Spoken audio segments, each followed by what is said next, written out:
Sweden میں بسنے والے مسلمانوں سے ہے کہ تمہارا ذاتی انفرادی عمل کوئی نہیں ابھی تک.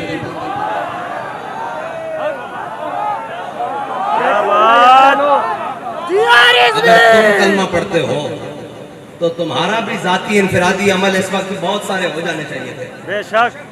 بس اس کا تو دوسرا حل ہے ہی کوئی نہیں. اور دوسرا اگر اس کا ذاتی ہے تو پھر تمہارا بھی تو ذاتی خالد ابن الولید والا ہونا چاہیے.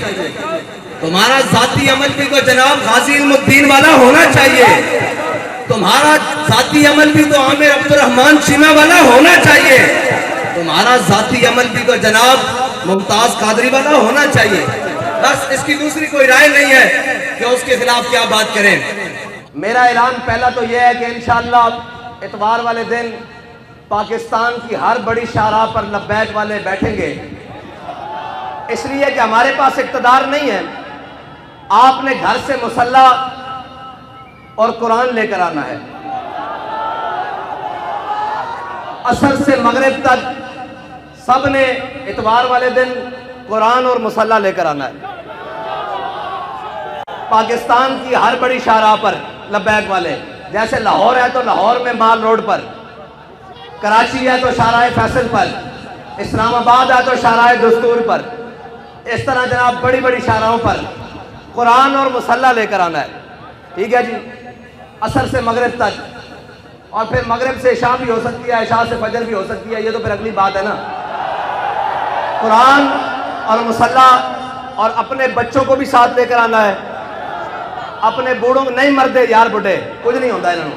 بوڑھوں کو بھی ساتھ لے کر آنا ہے، نوجوانوں کو بھی ساتھ لے کر آنا ہے. گھر میں کوئی بندہ نہ رہے. ٹھیک ہے بھائی. جتنے لبیک والے ہیں سارے مین شاہراہوں پر، اگر شہر دور ہیں تو جو ان کے قریب مین سڑکیں بنتی ہیں وہاں پر آئیں گے. یہ ہمارا اعلان اس وقت ہے جب تک لبیک کے پاس حکومت نہیں ہے. اور اگر لبیک کے پاس حکومت ہوتی آج کے دن تو پھر کوئی تحریکی مارچ ریلیوں کا اعلان نہیں ہوتا. صرف ایک پی ٹی وی کا مائک ہوتا اور جو بھی لبیک جس کو حاکم بناتی وہ سامنے ہوتا اور وہ کہتا کہ گھروں سے ایک مسلح اور اپنا ہتھیار اور اپنی سواری لے کر شاہراہوں پر آ جاؤ.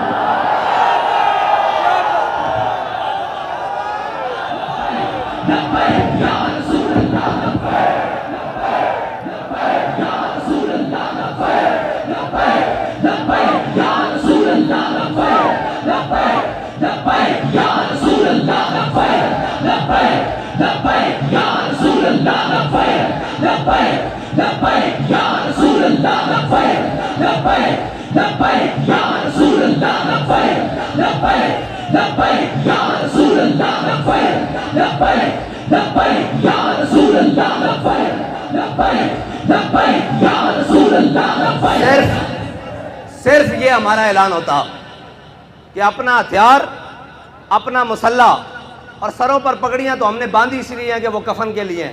ویسے بھی سفید سوٹ پہنتے ہیں. ویسے بھی شہید تو جس حالت میں بھی چلا جائے. اور اللہ کی قسم یہ یورپی یونین نیٹو کی بات کرتے ہیں، پوری دنیا ان کے قدموں میں آ جانی تھی. اگر یہ اعلان آج بھی کر دیں کہ تمام مسلمان جو چاہتے ہیں قرآن کی حفاظت ہو تو اپنا مسلح بائیں بغل میں اور اپنا ہتھیار دائیں بغل میں، اور ہاتھ لبیک کے نعرے ساتھ بلند کرتے ہوئے باہر آ جائیں. ہم بات کرنے جا رہے ہیں عالم کفر سے کہ یا تو تم نہیں یا تو ہم نہیں. یہ ہے علاج ان کا، اور کوئی علاج نہیں ہے. یہ قرآن بابا جی پہلے بھی کہہ کے گئے ہیں، یہ قرآن اس لیے جلاتے ہیں کہ تم ملعون ہو، تم حاکم بے شرم ہو.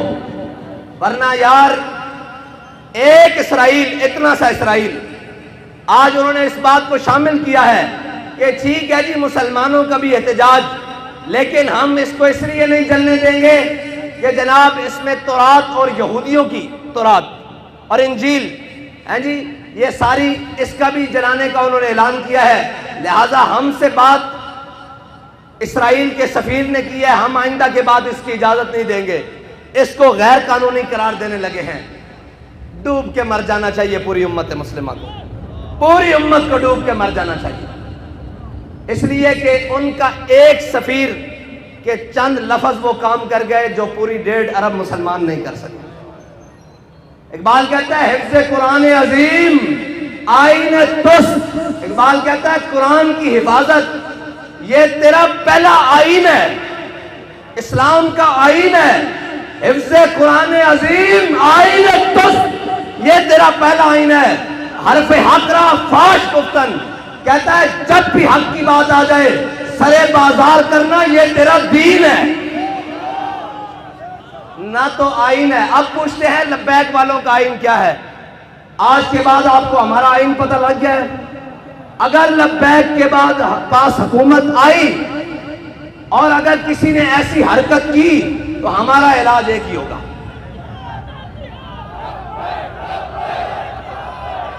اور ہمارے جو باہر بیٹھے ہیں نا بھائی، وہ کہتے ہیں جی یہ جہاد کا نعرہ نہ لگائیں، ان کو تکلیف ہوتی ہے یورپ کو۔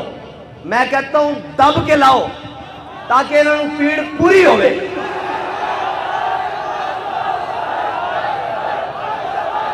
الجہاد الجہاد الجہاد الجہاد الجہاد الجہاد، اور نہیں کوئی ایسی دنیا افلاک کے نیچے، نہیں کوئی ایسی، اقبال کہتا ہے نا نہیں کوئی ایسی دنیا افلاک کے نیچے، بے مار کا ہاتھ آئے تخت جموں کا۔ اقبال کہتا ہے دنیا میں کوئی ایسی جگہ رہ نہیں گئی کہ مسلمان کہیں ہم وہاں عزت سے حکومت کر رہے ہیں۔ اقبال کہتا ہے اس کا ایک ہی طریقہ ہے کہ جہاد کے لیے محمد عربی کی تلوار اٹھا لو۔ نہیں کوئی ایسی دنیا افلاک کے نیچے، بے مار کا ہاتھ آئے تخت جموں کا۔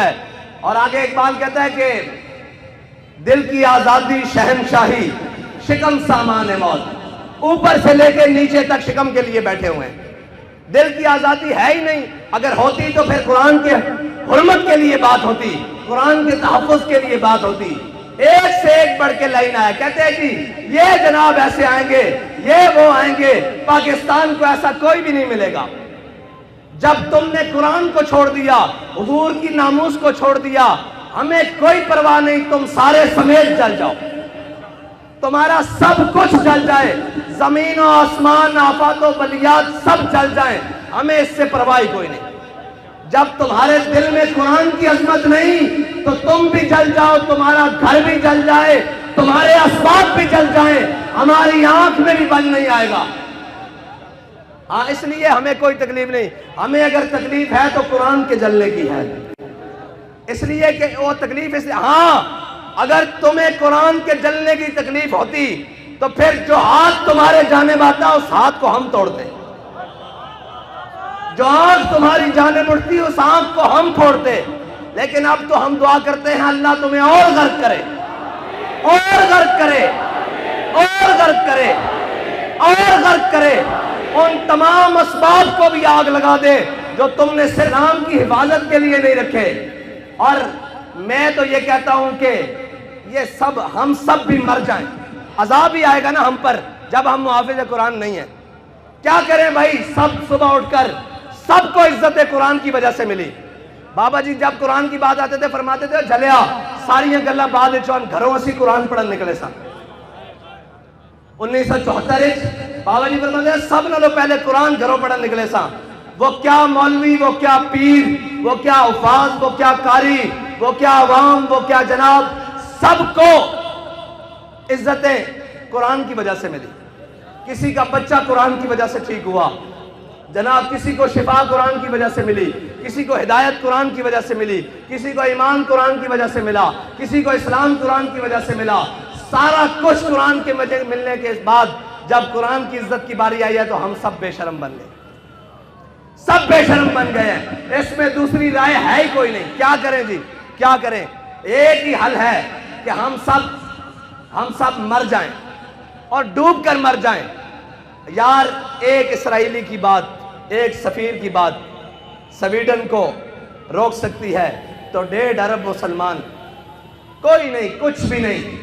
یہ جھوٹ ہے، یہ پاکستان کا نام بھی، یہ ریاست کا سب فراڈ، 57 اسلامی ممالک سب جھوٹ، 1.5 ارب مسلمان سب دھوکہ، کچھ بھی نہیں ہے۔ اگر ہوتا تو تو آج قرآن کو سرعام ایسے کوئی نہ جلاتا. اور یار وارثاں دیا چیزاں کہیں اس طرح لاوارث کر کے جلانا یہ بات نہیں ہے. بس ہماری بات اتنی ہے, ہاں آپ نے آنا ہے اور ہم کیا کر سکتے ہیں؟ کچھ بھی نہیں کر سکتے. کیا وہ سارے ملعون حق تو یہ تھا نا کہ آج کے دن کہتے ہیں یوم تقدس منانا ہے. میں نے کہا تم تقدس کو چھوڑو, 365 دن بھی مناؤ تو کوئی فرق نہیں پڑتا. تقدس تو وہ ہے کہ ہمارا بچہ بھی قرآن کو سینے سے لگا کے رکھتا ہے. تقدس تو یہاں سے شروع ہوتا ہے نا, اوپر تک جہاں تک مرضی لے جاؤ. اس کے نفاذ کی بات کرو. تم آج کے دن صرف 1 منٹ کے لیے نیول چیف بھی بلا لیتے, آرمی چیف بھی بلا لیتے, فضائیہ کا چیف بھی بلا لیتے, سارے آئی جیز بھی بلا لیتے, رینجر کے سربراہ بھی بلا لیتے, ساری جناب ایف سی کے سربراہ بھی بلا لیتے, سارے وزیر بھی بلا لیتے, اور سارے ہاتھ میں آج کلیشن کو پکڑ کر سفیر کو بلاتے سویڈن کو. اس کو کہتے ہو تم کہتے ہو کہ جناب ہم نے اس کو آزادی دی رکھی ہے, شخصی آزادی, ہم مذمت کرتے ہیں لیکن اس کی شخصی آزادی ہے. لو آج ہم تمہیں یہ بتا رہے ہیں کہ ہم نے قرآن کی حفاظت کا ذمہ اللہ نے ہمارے لیے لگایا ہے. ہم جب تک قرآن کی حفاظت نہیں ہوتی ہم تم سے جنگ جاری رکھتے ہیں. 1 منٹ کی بات تھی, 1 منٹ کی بات تھی, 1 سیکنڈ کی بات تھی, لیکن کوئی نہیں, نہ کوئی بات کرے گا. ہم جناب مذمت کرتے ہیں. میں نے کہا مذمت کی ضرورت نہیں, جب مرمت کی طاقت ہو تو مذمت حیثیت ہی کچھ نہیں رکھتی.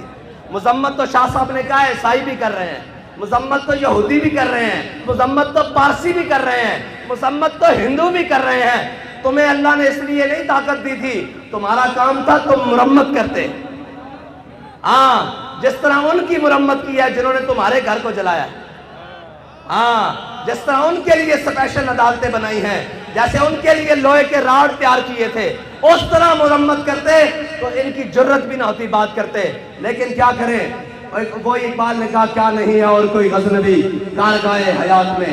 لیکن انشاءاللہ اگر بات اس حد تک آ گئی ہے تو پھر اللہ کو بھی تو کچھ منظور ہوگا نا, پھر اس کی قدرتوں کو بھی تو کچھ منظور ہوگا کہ وہ اپنی قدرتوں سے اسلام کے محافظوں کو غالب لائے گا, دین کے محافظوں کو غالب لائے گا, اسلام کے محافظوں کو غالب لائے گا.